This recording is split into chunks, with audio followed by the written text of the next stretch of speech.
Ah bon? Depuis la rentrée, Katia Aplonova enseigne le bambara à Paris. Elle n'a pas appris la langue en Afrique, mais sur les bancs de l'université en Russie. J'aime bien le bambara et j'aime cet échange.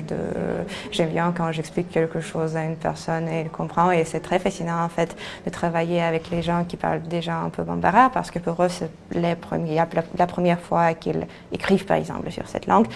Phonétique, grammaire, le programme est ambitieux.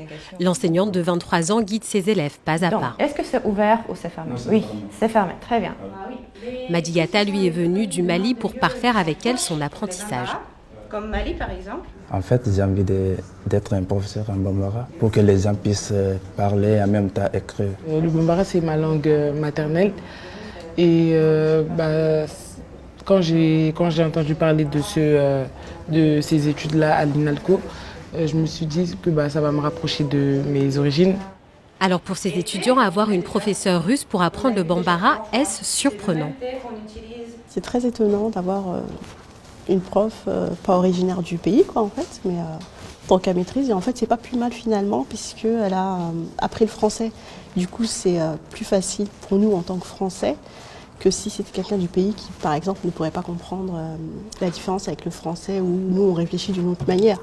Du coup, là, comme elle est habituée, c'est plus fluide. Katia Aplonova enchaîne les cours. Des professeurs russes pour apprendre des langues africaines.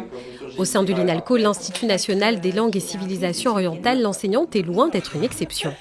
Valentin Vidrine, également russe et responsable de la section mandingue, il a son explication. Peut-être par le bon niveau de professeur russe. J'ai l'impression que l'intérêt vers l'Afrique en France se baisse ou, je ne sais pas, peut-être il y a quelques changements structurels de notre genre qui intervient, mais ça se baisse. Et à contrario, en Russie, ce serait différent ou pas? C'est plus ou moins constant. Cette stabilité trouve son assise à Saint-Pétersbourg, dans l'université de cette grande ville russe. Le département des études africaines existe depuis 1935. Et aujourd'hui, à l'INALCO, 5 chercheurs russes viennent de cet établissement.